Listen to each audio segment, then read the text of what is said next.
সকালে উঠে আগে উনুনটাকেই লেপে নিচ্ছি, যেহেতু একটু দেরিতেই উঠেছি, শরীরটা খুবই খারাপ। তো দুদিন রান্না করলেই মানে উনুনটা কীরকম ভেঙে ভেঙে যায়, যেহেতু উনুনে অনেক দিন ধরে রান্না করি না, এই কয়েকদিন ধরে উনুনেই রান্না করছি। তো সবাইকে জানাই শুভ সকালের অনেক অনেক শুভেচ্ছা ও ভালোবাসা। আশা করি সবাই ভালো আছো, সুস্থ আছো। তো আমিও আছি ভালো।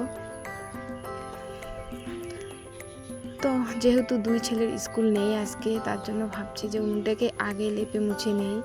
আর ছেলেদের সকালে স্কুল থাকলে সেরকম আর কোনো কাজই করা হয় না, ওদের রেডি করে দিতে আর টিফিন বানিয়ে দিতেই মানে নিয়ে রেখে আসতে হয়।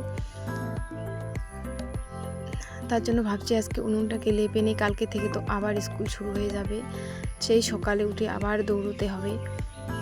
শরীরটাও মানে ততটা ভালো নেই। তো বাসনগুলোকে এখন মেজে নিচ্ছি।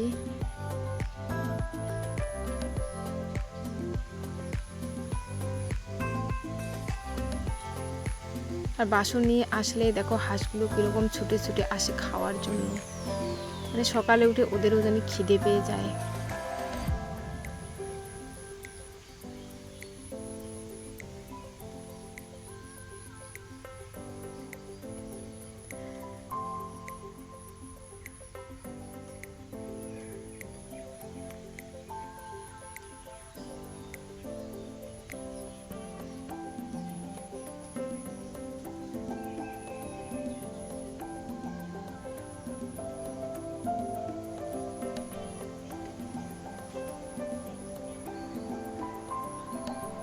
বাসনগুলো মেজে পরিষ্কার করে তারপরে দুই ছেলের জন্য দুধ গরম করে দেব।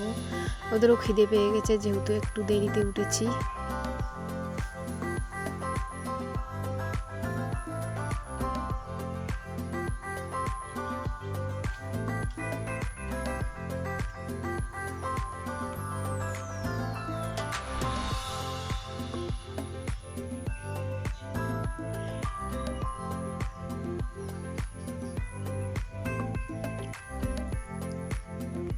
ওদেরকে দুধ গরম করে মুড়ি দিয়ে খেতে দিয়েছি। তো আমিও একটু ভাবছি কাঁঠালের রস আর দুধ মুড়ি খেয়ে নেব, আজকে আর চা করিনি।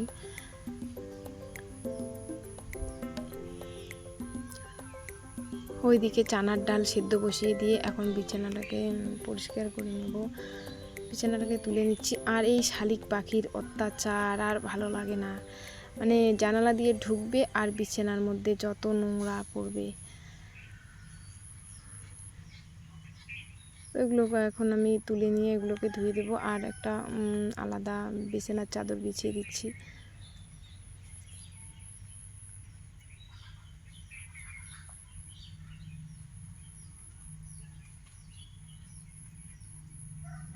প্রতিদিনের সকালে সেই এক কাজ করতেই হবে, না করলেও ভালো লাগে না।